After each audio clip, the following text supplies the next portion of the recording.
नमस्कार, मैं शिवांगी चौधरी और आप देख रहे हैं वाई न्यूज। आइए शुरुआत करते हैं शाम के बुलेटिन की।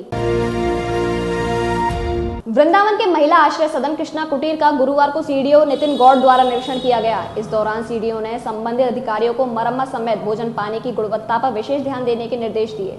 मथुरा में वृंदावन स्थित महिला आश्रय सदन कृष्ण कुटीर का मुख्य विकास अधिकारी नितिन गौड़ ने व्यवस्थाओं को परखने के उद्देश्य से निरीक्षण किया।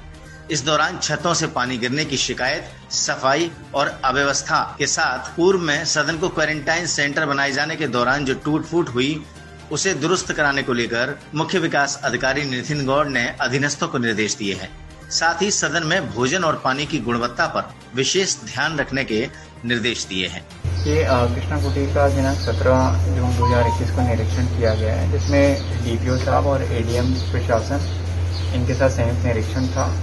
इसमें अवगत कराया गया कि बिल्डिंग में बारिश के समय में छत से पानी की लीकेज होती है और जो माताओं को पीने का पानी है उसका टीडीएस कंटेंट हाई है, जो आरओ के ट्रीटमेंट के बाद भी हाई रहता है। और इसके अलावा माताओं के कक्ष देखे गए, उनसे पूछा गया कि नाश्ता, लंच, डिनर समय पर मिलता है, मेन्यू के हिसाब से मिलता है, आपके पास oil, soap, powder, brush, toothpaste इनकी व्यवस्था है या नहीं, सफाई समय से होती है या नहीं, भोजन में फ्रूट्स लिए जाते हैं या नहीं। यहाँ पे अवगत कराया गया कि प्रेजेंटली 131 माताएं यहाँ पे लिस्टेड हैं, लेकिन 31 माताएं छुट्टी पे हैं, तो टोटल अभी 100 हैं।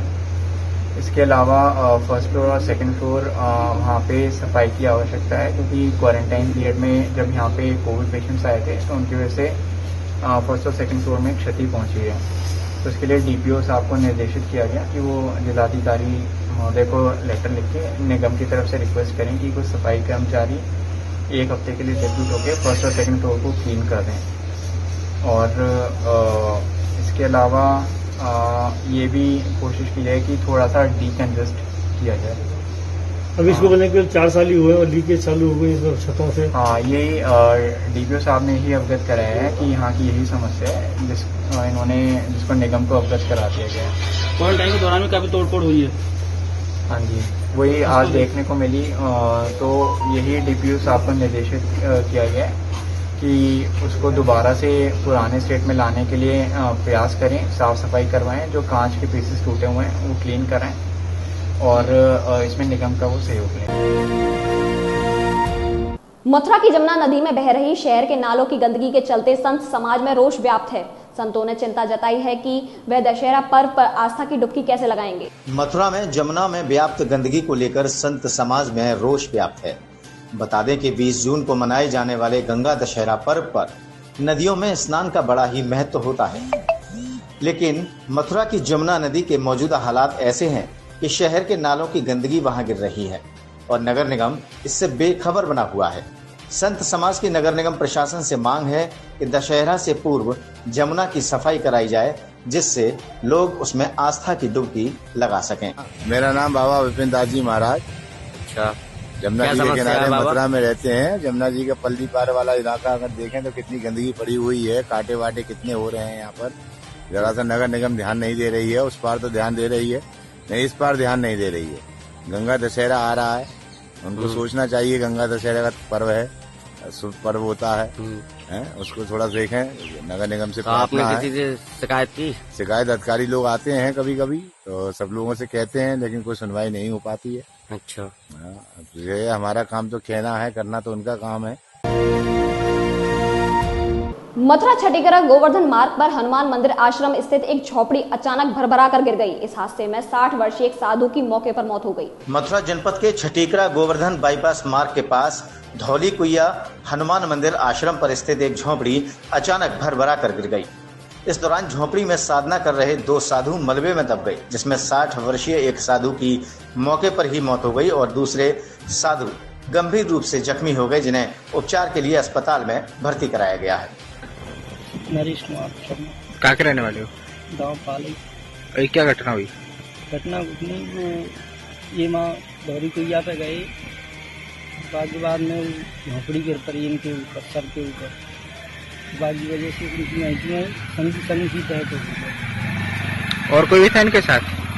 नहीं, और तो कोई नहीं था, ये अकेले गए थे। नहीं बता रहे थे, एक और साथ था इनके, उनके भी चोट आई थी। गोवर्धन बढ़ती हैं, वो गोवर्धन बढ़ती हैं। एक और बुजुर्ग ठीक हुए, इतने में झोपड़ी अपने आप ही कर पड़ी। अचानक अपने आप प्रभु की लीला ही कैसे वो झोपड़ी आने के बाद में अगला हिस्सा पूरा इन्हीं के ऊपर जा पड़ा था।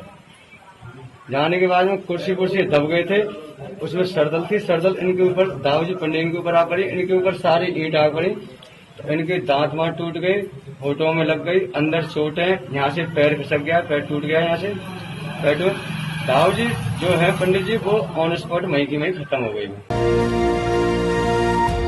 प्रदेश भर में अनलॉक लागू होने के बाद अभी भी लोग लापरवाह बने हुए हैं, जिसे लेकर आगरा के भगवान टॉकी चौराहे पर ट्रैफिक इंस्पेक्टर विजय कुमार द्वारा सघन चेकिंग अभियान चलाया गया। ये नज़ारा भगवान टॉकी चौराहे का है, जहां देख सकते हैं कि आने जाने वाले राहगीर बहुत से ऐसे हैं जिनके पास मास्क तक उपलब्ध नहीं है। बता दें कि अनलॉक की स्थिति में लोग लापरवाही न बरतें, इसे लेकर भगवान टॉकी चौराहे पर ट्रैफिक पुलिस द्वारा यातायात नियमों और मास्क पहनने को लेकर चेकिंग अभियान चलाया गया। टीआई विजय कुमार ने इस दौरान जहां लोगों को जागरूक किया, वहीं लापरवाही बरतने वाले लोगों के चालान भी काटे। किस तरह की चेकिंग चल रही है? बिना मास्क के लोग बेपरवाह घूम रहे हैं सड़कों पर, किस तरह की चेकिंग कराई जा रही है? जो कोविड-19 का पालन कराने के लिए जो यथासंभव प्रयास होते हैं वो किए जा रहे हैं, और जो बिना मास्क के लोग हैं ना अवेयर किया जा रहा है और कहा जा रहा है कि चेकिंग उनके चालान भी किया जा रहा है, बाकी मास्क लगाकर घूमें, अवेयर किया जा रहा है। आगरा में गौ सेवक मदन मोहन रावत खोजी बाबा के साथ जोशी रिसोर्ट के मालिक द्वारा धोखाधड़ी करने का मामला सामने आया है। ये मामला जमीन की खरीद फरोख्त और सौदेबाजी से जुड़ा हुआ है, जिसमें जोशी रिसोर्ट के मालिक पर धोखे से सरकारी जमीन बेचने का भी आरोप है। खुद खोजी बाबा से सुनिए क्या है ये पूरा मामला। जी खोजी बाबा, कुछ धोखाधड़ी का मामला आपके द्वारा बताया जा रहा है, क्या पूरा प्रकरण है? मामला मेरा ये है कि NH11 आगरा जयपुर राष्ट्रीय राजमार्ग पर किरावली, तहसील किरावली, मौजा गोपो पर मैंने श्री रामवेद जी से 1 बीघा जगह ली थी, जो कि आकर्षक भूमि है, नॉन एग्रीकल्चर लैंड है वो। तो 2016 में मैंने उनसे रजिस्ट्री कराई थी।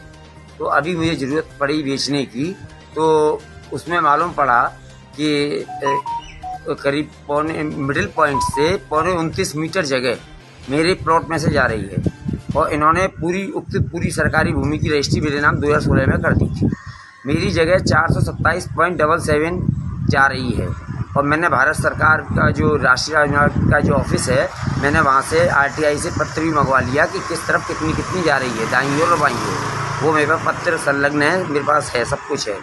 तो या तो मुझे इनके 2.25 लाख रुपए देने हैं, या तो ये मुझे उतनी जगह दें, अथवा उतनी जगह नहीं देते हैं तो 75 लाख रुपए में मैंने जगह ली है 2016 में। उस हिसाब से वो रेशो निकाल करके और मेरे 2.25 लाख काट के, अगर यह मेरे निकलने हैं तो मुझे वापस कर दें, और अथवा मुझसे लेने हैं तो मैं पूरे 2.25 लाख रुपए देने को तैयार हूँ। क्या मांग है आपकी? अगर ये इस पर तैयार नहीं होते हैं तो मुझे मजबूरन कानून इनके ऊपर 420 की धारा अपने बनती है। सरकारी ज़मीन बेची है इन्होंने, भूमि बेची है, और मानहानि का दावा इनके ऊपर करूँगा मैं सोमवार को। फरीदाबाद के सेक्टर 17 में पुलिस थाने के बाहर एक 55 वर्षीय व्यक्ति ने हनी ट्रैप के मामले से परेशान होकर अपनी जीवन लीला समाप्त कर ली। पुलिस ने मृतक के शव को पोस्टमार्टम के लिए भेज दिया है। फरीदाबाद के सेक्टर 17 में हनी ट्रैप के मामले से परेशान होकर 55 वर्षीय एक व्यक्ति ने अपने ऊपर पेट्रोल से आग लगाकर आत्महत्या कर ली। जानकारी के मुताबिक बता दें कि फरीदाबाद के सेक्टर 16 की सैनिक कॉलोनी के रहने वाले शंकर नरूला को दिल्ली की एक लड़की ने हनी ट्रैप के जरिए फंसा लिया और उसे ब्लैकमेल किए जाने लगा, जिसके बाद उसने न्याय की गुहार क्राइम ब्रांच पर लगाई, जहां से कोई कार्रवाई न होने से क्षुब्ध होकर उसने थाने के सामने पेट्रोल डालकर आग लगा ली और आत्महत्या कर ली। इस मामले में पुलिस के मुताबिक परिजनों ने हनी ट्रैप के मामले में कोई भी शिकायत दर्ज नहीं कराई है। जैसे हमें कंप्लेंट्स मिलेंगी उस हिसाब से इसकी FIR दर्ज करके परिजन कह रहे हैं सुसाइड कर लिया है हनी ट्रैप का ये एक्सटॉर्शन का है। अभी हमारे पास ऐसी कोई न्यूज नहीं है, जैसे ही आती है तो उसके कंप्लेंट में हम FIR रजिस्टर करके आगामी कार्रवाई करेंगे। नरूला मेरे बड़े ब्रदर हैं, ये शंकर नरूला। 2-3 दिन से इनको कोई थ्रेट कॉल्स आ रही थी, जिनके कारण वो 17 सेक्टर CIA में अपने वकील के साथ बार बार आ रहे थे, बट उन्होंने ये एश्योरेंस दिया कि हम चलते हैं, हम कार्रवाई करते हैं। लेकिन थ्रेट कॉल्स इतनी आ गई कि वो डर गए, तो घर का नंबर भी है, वो सबको मार डालेंगे। और पुलिस ने जो भी कार्रवाई बिल्कुल नहीं की। उन्होंने ये बोला कल जाने के लिए बोला, लेकिन उन्होंने ये बोला कि हमारे पास लेडीज़ पुलिस नहीं है, इसलिए हम आज कुछ नहीं कर सकते। आज के लिए उन्होंने बोला, आज भी वो जो है 9 बजे से और 11-12 बजे तक यहीं थे। उसके बाद वो अपना गाड़ी छोड़ के वहीं से चले गए कि जी आप कुछ नहीं कर रहे, मुझे ही कुछ करना पड़ेगा, मैं अपने आप को सुसाइड कर रहा हूँ। जी दिल्ली से कॉल आ रही थी। सोशल मीडिया पर फैल रही राम जन्मभूमि से जुड़े घोटाले की खबर अब फरीदाबाद में भी तूल पकड़ने लगी है, जिसे लेकर हिंदूवादी संगठनों ने पुलिस आयुक्त को ज्ञापन सौंपते हुए अफवाह फैलाने वालों के खिलाफ एफआईआर दर्ज कराने की मांग की है। सोशल मीडिया पर लगातार वायरल हो रही राम जन्मभूमि घोटाले की खबर की गूंज फरीदाबाद में भी सुनाई दी। बता दें कि फरीदाबाद के हिंदू जागरण मंच, राष्ट्रीय स्वयंसेवक संघ, विश्व हिंदू परिषद सहित विभिन्न हिंदूवादी संगठनों ने पुलिस कमिश्नर को ज्ञापन सौंपकर पार्लियामेंट सदस्य संजय सिंह और फरीदाबाद के हरेंद्र सिंह पर राष्ट्र विरोधी एवं धार्मिक बेमनस्यता फैलाने के चलते एफआईआर दर्ज कर कार्रवाई की मांग उठाई है।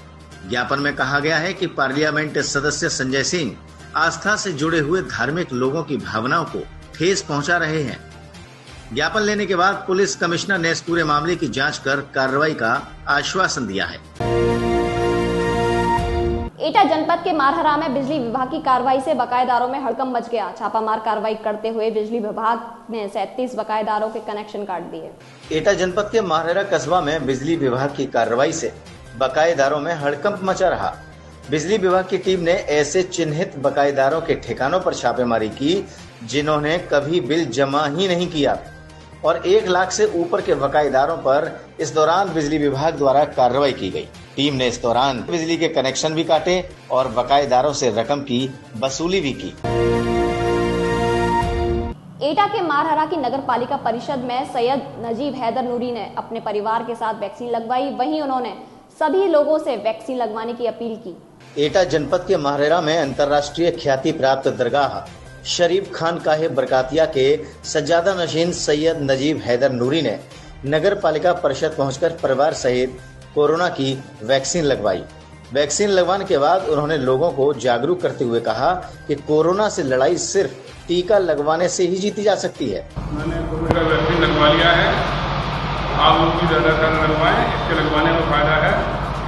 मैंने लगवा लिया है, 10 महीने मिन्नत ने लगवा लिया है, मैंने लगभग 15 लगवा लिया है। कोशिश करें आप लोग भी लगवाएं। फिलहाल इस बुलेटिन में इतना ही। देखते रहें वाई न्यूज़। नमस्कार।